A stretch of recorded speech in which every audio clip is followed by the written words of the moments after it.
Once upon a time, there lived an old queen whose husband had been dead for many years. She had a beautiful daughter, a princess. When the princess grew up, she was promised in marriage to a prince who lived far away. When the time came for her to be married and leave for his distant kingdom, the old queen packed up many expensive gifts for her daughter. Vessels and utensils of gold and silver, jewelry, cups, and other treasures fit for a royal dowry, for she loved her daughter deeply. She also assigned a chambermaid to travel with the princess and deliver her safely into the prince's hands. Each of them received a horse for the journey. The princess's horse was named Falada, and he could speak. When the moment of departure came, the old queen went into her chamber, pricked her finger with a knife until it bled, then handed the cloth to her daughter, saying, "Take good care of these, for they will be of service to you on your way."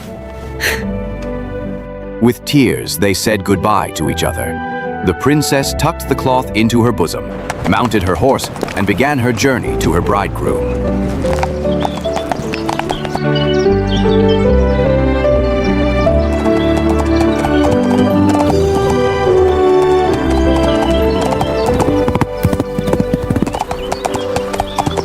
After riding for a while, she became terribly thirsty.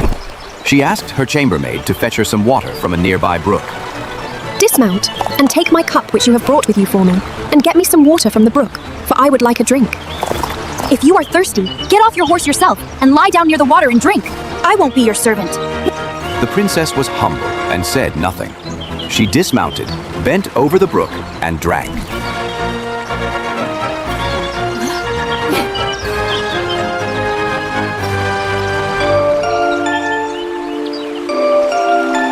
Oh, Lord. If this your mother knew, her heart would break in two.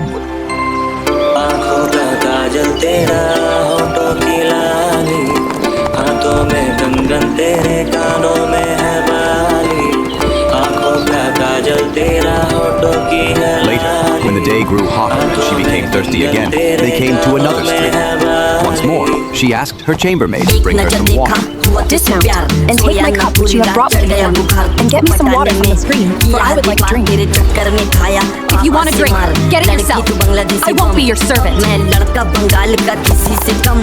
princess got down to drink, leaning over the stream, and as she did, the cloth with 3 drops of blood slipped from her bosom and floated away without her noticing. The chambermaid saw what happened and rejoiced, for now the princess had lost her mother's protection and had become powerless.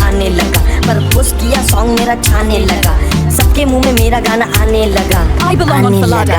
You belong on my neck. With harsh words, the chambermaid ordered the princess to take off her royal clothes and put on her maid's shabby garments. Take off your royal gown and give it to me now.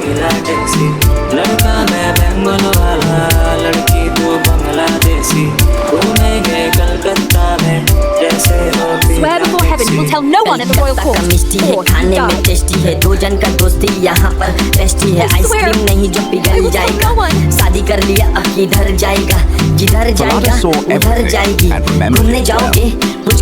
Then the false bride, the chambermaid, mounted Falada, while the true princess had to ride the maid. They continued their journey until they finally reached the royal palace. There was great celebration upon their arrival. The prince hurried to meet her, lifted the false bride from her horse, and took her upstairs, thinking she was his promised bride. The true princess was left standing below the courtyard. The old king looked out his window, saw the girl waiting there, and noticed how fine and beautiful she was. Curious, he went to the bride's chamber and asked who the girl was. Forgive my curiosity, princess, but who is the fair maiden that you rode in with? "I picked her up on my way from Complete. Give the girl some work to do, so she won't stand idly by." I have a little boy who tends the geese. She can help him. The false bride feared that Falada might reveal her secret, so she demanded that the talking horse be killed. "Dearest husband, I beg you to do me a favor." I will do so gladly. "Then sent for the knacker, and have the head of the horse which I rode here cut off, for it angered me on the way." Most certainly. And so it happened that Falada had to die. The true princess heard about this and secretly promised the knacker a piece of gold if he would do her a small favor. there was a large dark gateway in town, through which she had to pass every morning and evening while driving the geese. She asked the knacker's helper to nail Falada's head beneath the gateway so she could see him each day. The man agreed, cut off Falada's head, and nailed it firmly beneath the archway. The next morning, when she and Conrad, the goose boy, drove the flock beneath the gate, she said sadly, Alas, Falada, hanging there. Alas, young queen, passing by, if this your mother knew, her heart would break in two. Then they went out to the meadow with their geese.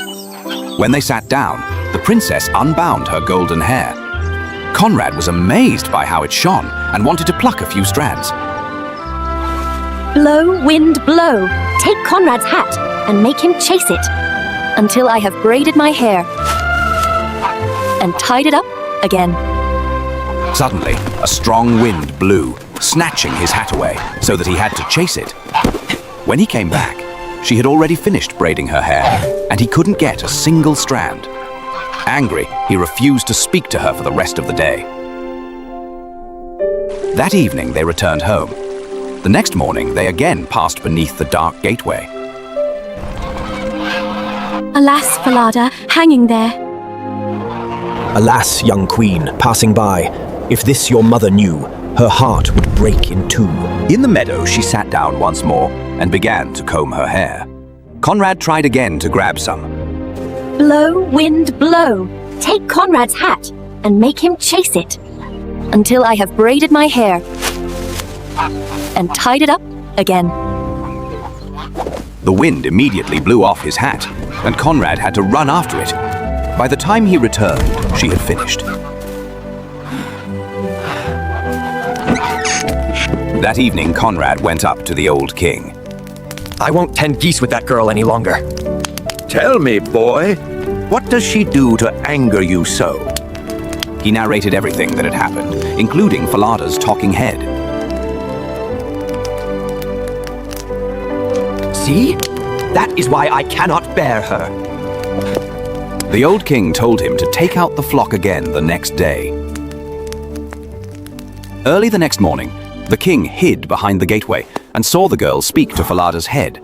Then he followed her out to the field and hid in a thicket, watching her as she sat down and combed her shining hair.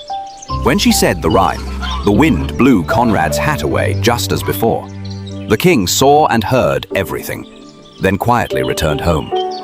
That evening, when the girl came back, he called her aside and gently questioned her. Why do you do these things?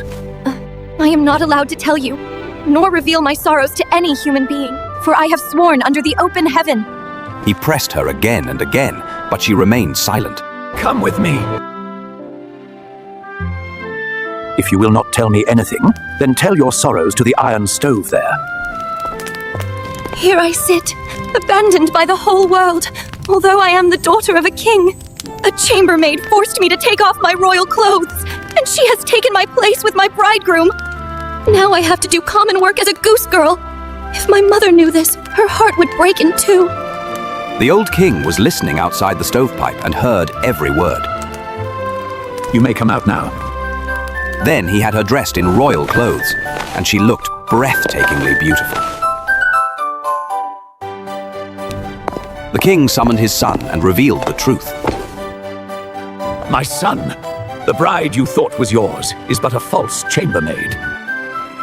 Behold, here stands your true bride, the one who has been tending geese. At last, my true bride. A grand feast was held, and all the court and their friends were invited.